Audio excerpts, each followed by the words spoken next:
Dear friend, sometimes life puts the right people in our path at the perfect moment. But what if a single act of kindness, something as simple as helping a stranger, had the power to change not just one life, but two? Today you're about to hear a story that will move you, inspire you, and maybe even make you look at the world a little differently. It's a story about a young boy with nothing to his name but a heart full of generosity, and a millionaire who thought he had everything, but was missing the most important thing of all. By the end of this story, you'll understand just how powerful a small act of kindness can be. So, if you believe in the goodness of people and the power of giving, please take a moment to like this video and subscribe to the channel. Your support helps share more meaningful stories like this, stories that remind us of what truly matters in life. Now, let's begin. Leonard Whitmore, a wealthy man in his early 70s, sat alone in his dark blue Jaguar, drumming his fingers on the leather steering wheel. The Arizona sun blazed overhead, casting waves of heat across the empty highway. The car's air conditioning hummed at full blast, but even that could barely combat the oppressive warmth. For decades, Leonard had built his fortune in real estate, amassing wealth beyond measure. He was used to luxury, used to people answering his calls, solving his problems. But today, luck had abandoned him. A sharp piece of metal had shredded his rear tire miles away from any service station, and to make matters worse, his phone had no signal. He sighed, adjusting his gold-rimmed glasses, already resigning himself to an agonizing wait in the heat. But just as irritation began bubbling inside him, movement in the distance caught his attention. A boy, maybe 15 or 16, was walking toward him along the cracked asphalt. He was slim but strong-looking, wearing a worn-out hoodie despite the heat, a pair of faded jeans, and sneakers so tattered they barely held together. There was something about his walk, steady, confident, unhurried, that made Leonard straighten up. The boy slowed as he neared the car, his eyes scanning the situation before he looked at Leonard and gave a polite nod. "Got a flat, sir?" he asked, his voice calm and clear. Leonard exhaled, a mix of relief and curiosity washing over him. "Yeah, seems I picked the wrong day to drive out here. Tried calling for help, but no signal." The boy gave a small, knowing smile. "Out here? Ain't much of anything for miles, but I can help." He walked around to inspect the damage, then turned back. "You got a spare?" Leonard gestured toward the trunk. The boy didn't hesitate. He popped it open, pulled out the tools, and crouched down, already loosening the bolts.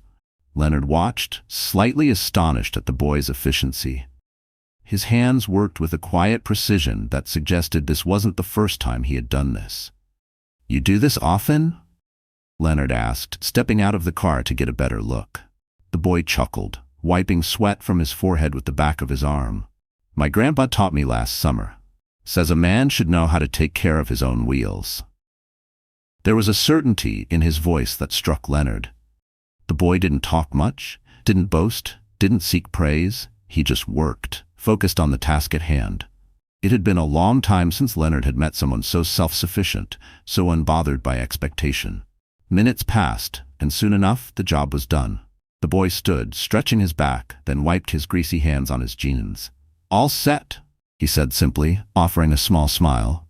Leonard reached into his wallet, pulling out a crisp $100 bill. "Here," he said, extending it toward the boy. "I really appreciate this." To his surprise, the boy took a step back, shaking his head. "No need, sir. Just glad I could help." Leonard frowned. "You sure? You earned it." The boy smiled again, genuine, unwavering. "My grandpa says you don't help people just to get something back. You help because it's the right thing to do." And just like that, he turned and started walking down the road, back toward wherever he had come from. Leonard stood there, money still in hand, watching as the boy's figure grew smaller in the distance.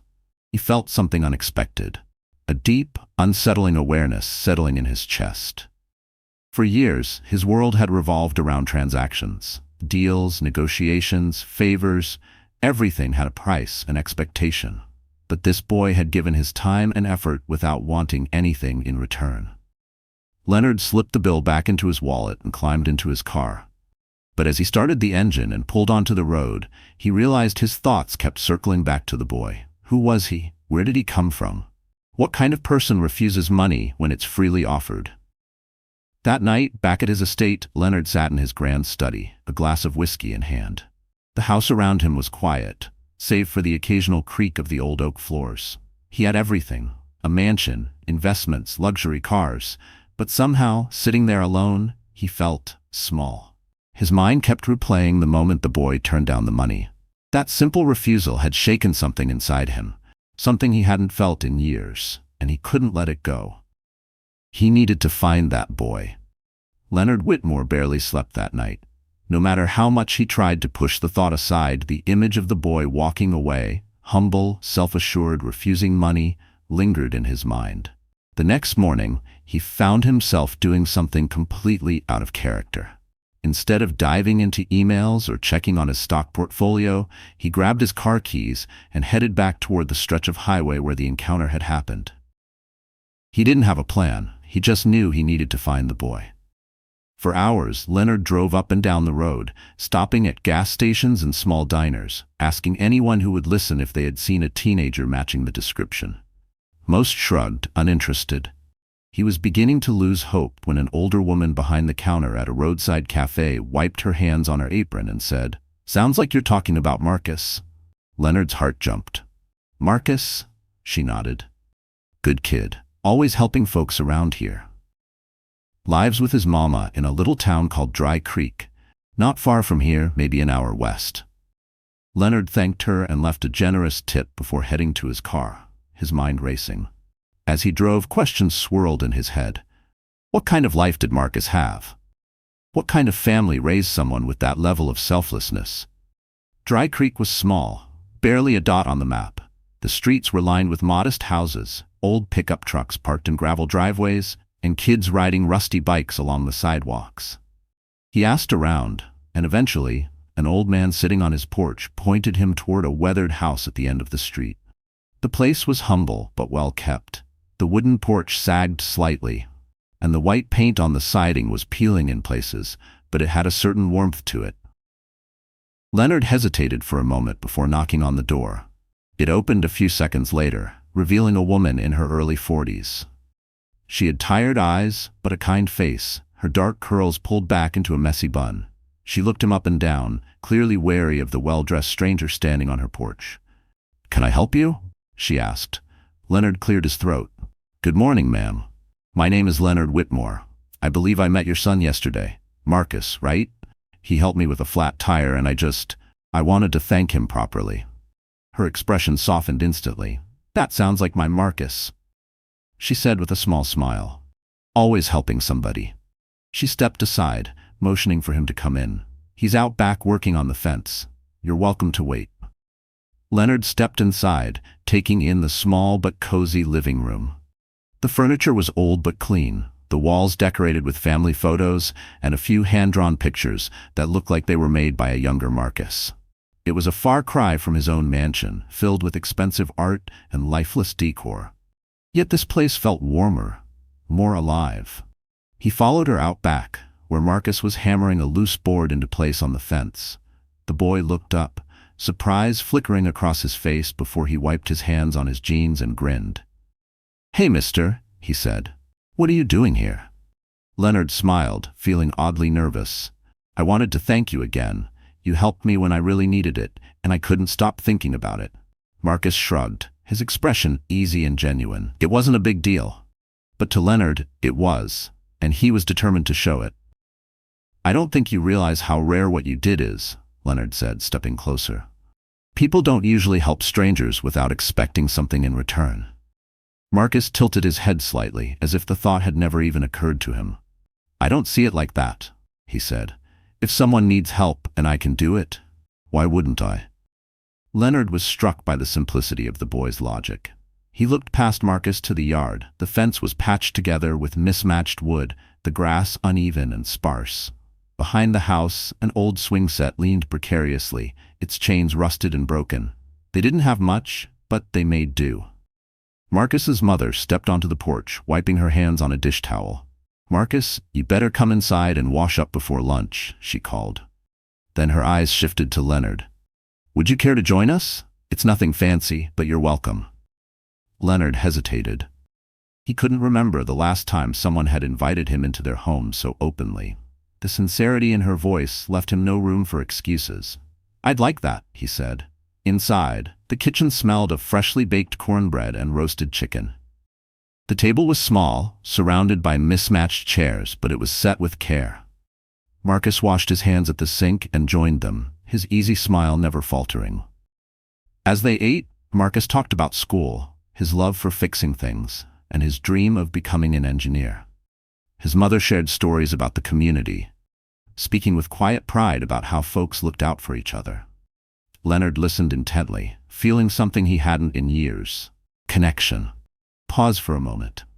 This story isn't just about a millionaire and a boy. It's about how simple acts of kindness can change lives. What would you do if you were in Leonard's position? Would you walk away, or would you feel the same urge to give back? In today's world, where so many interactions are transactional, it's easy to forget the power of genuine human connection. Do you think society has lost this sense of selfless giving? Or do we still have people like Marcus, quietly making the world a better place? Let me know in the comments. What's your take on this? Marcus stood frozen on the porch, watching the trucks unload materials: wood, cement, paint, roofing supplies, everything needed to repair and rebuild their home. His mother, Camille, still clutched a dish towel in her trembling hands, her expression a mixture of shock and uncertainty. "You didn't have to do this," she murmured again, shaking her head. "We've managed just fine on our own." Leonard turned to her, his expression earnest. "You've done more than manage. You've built something real here. A family, a home filled with love and resilience. But you've given me something too, and I want to return the favor." Camille exhaled slowly, her gaze shifting to Marcus, as if searching for an answer. The boy stood quietly, taking it all in. Unlike his mother, he wasn't overwhelmed by doubt.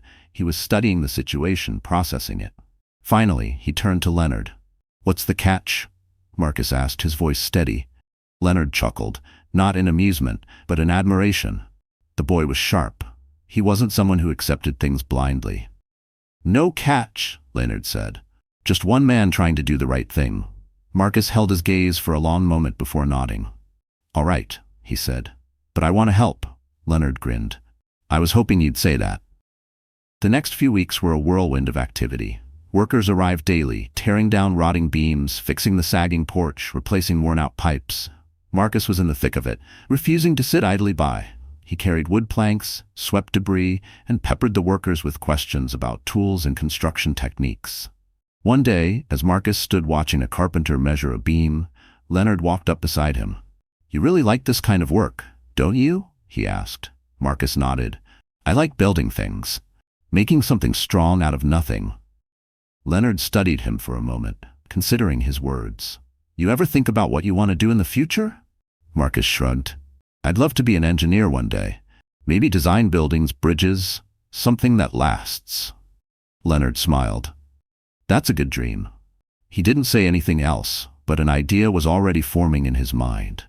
That evening, as the sun dipped below the horizon, Marcus sat on the newly rebuilt porch beside Leonard. The air smelled of fresh wood and wet paint. It was the first time in years that the house truly felt whole again. Camille stepped out, wiping her hands on her apron. "Leonard, you should stay for dinner." Leonard hesitated for a second, but then nodded. "I'd like that." Inside, the table was set with care. Plates of cornbread, roasted chicken, greens, and mashed potatoes. The laughter around the table was warm, effortless. As they ate, Leonard found himself drawn into the rhythm of their life. He had spent decades building skyscrapers, acquiring wealth, expanding his empire. But here, sitting in a modest kitchen with a boy who had changed his entire outlook, he realized something. He had been building the wrong kind of legacy. After dinner, as Marcus and Camille cleared the table, Leonard leaned back, sipping a glass of sweet tea. He had made up his mind. "Marcus," he said, setting his glass down, "I want to help you get to where you want to be." Marcus frowned, glancing at his mother before looking back at Leonard. "What do you mean?" Leonard leaned forward. "You have a talent, Marcus. A mind for building, fixing, creating. I want to set up a scholarship for you, get you into a good engineering program when the time comes, give you a chance to learn from the best." The room fell silent. Camille stared at Leonard, her eyes wide with disbelief. Marcus, however, was unreadable. He didn't answer right away. Instead, he folded his arms and exhaled deeply. "That's a lot," he finally said. "I don't know if I can accept that." Leonard smiled. "Why not?" Marcus hesitated. "Because I don't want to feel like I owe anyone." Leonard nodded, understanding completely. "I get that, but this isn't about owing anyone. This is about investing in someone who deserves it. Someone who already proved that they don't take shortcuts, who works hard without expecting anything in return." Camille wiped her eyes quickly, as if trying to hide the emotion welling up inside her. "That's a big offer, Leonard." "I know," Leonard said, "and I don't expect an answer right now. Just think about it." Marcus looked down at his hands, deep in thought. For the first time in his life, someone outside of his family truly believed in him. For the first time, his dream of becoming an engineer didn't seem so impossible. The next morning, Leonard packed up his things and prepared to leave. As he stood by his car, Marcus approached him. "I thought about it," Marcus said. "I'll take your help, but only if I earn it. No handouts." Leonard grinned, extending a hand. "Fair enough. We'll figure it out together." Marcus shook his hand firmly, sealing a deal not built on charity, but on mutual respect. As Leonard drove away, he realized something profound. Helping Marcus wasn't just about giving back, it was about rediscovering a purpose he had long forgotten. And for the first time in years, Leonard Whitmore felt truly at peace. Marcus had never seen his mother cry in front of strangers, but as she stood on the newly rebuilt porch, staring at the home that no longer sagged under the weight of time and struggle, tears welled in her eyes. She covered her mouth with one hand, overwhelmed. "This isn't just a house anymore," she said, her voice trembling. "It's a home." Leonard, standing beside her, nodded. "That's the way it should be." Neighbors gathered, whispering in admiration, some bringing small gifts, jars of homemade jam, fresh-baked bread, a potted plant. People who had barely spoken to the Whitmores before now offered warm smiles, marveling at the transformation. It wasn't just a renovation, it was a renewal of spirit, of hope. Marcus, still in disbelief, ran his hands along the smooth wooden railing of the porch. It felt sturdy, strong, permanent. As the last of the construction crew packed up, Marcus turned to Leonard. "I don't even know what to say." "You don't have to say anything," Leonard replied. "Just keep moving forward." Marcus nodded, determination flashing in his eyes. He had spent weeks shadowing the workers, learning about wood, nails, and blueprints. But it wasn't just about construction, it was about creating something lasting, something meaningful. That night, as the house quieted and the last of the neighbors left, Leonard found himself lingering longer than expected. He wasn't ready to leave. He sat on the porch beside Marcus, watching the stars blink into existence. "You've got a good head on your shoulders," Leonard said. "You remind me of myself at your age." Marcus chuckled. "I doubt that. You were rich, weren't you?" Leonard had made good on his promise, mentoring Marcus as he worked his way through college. At first, Marcus didn't know if he wanted to follow in Leonard's footsteps, but something about construction, about building things from the ground up, stuck with him. Now at 24, Marcus wasn't just an intern anymore. He was preparing to launch a project of his own. Leonard, now in his 80s, sat across from him in the conference room, his hands clasped as he listened. "This isn't just another building," Marcus said, spreading out the blueprints.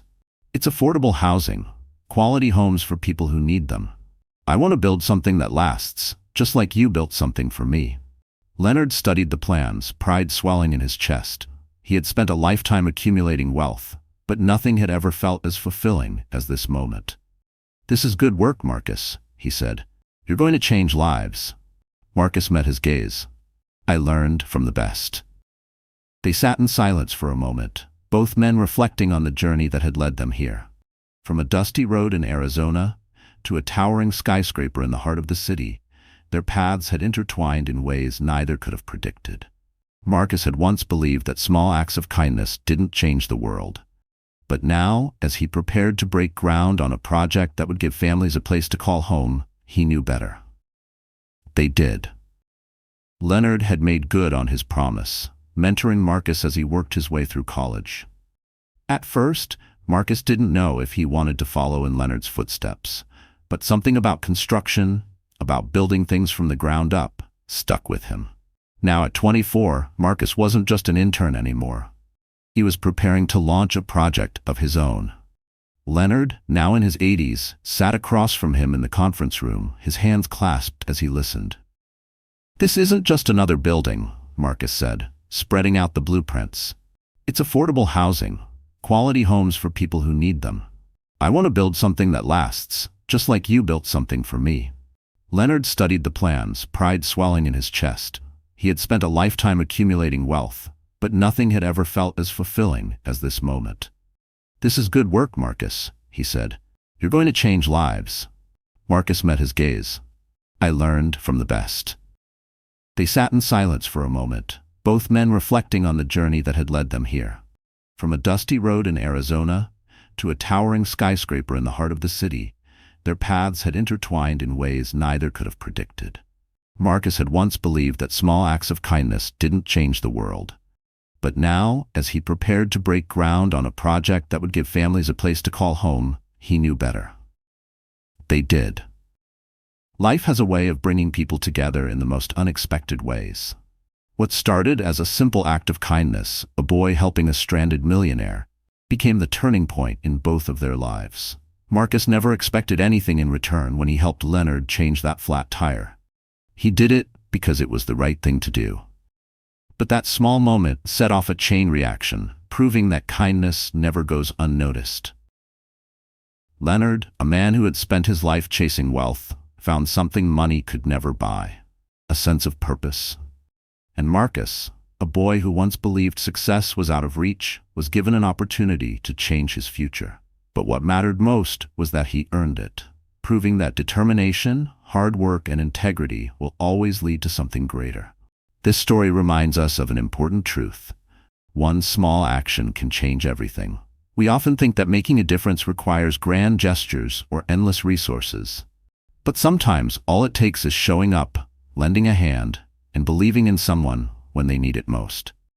Now take a moment to ask yourself, when was the last time you helped someone without expecting anything in return? The world could use more people like Marcus.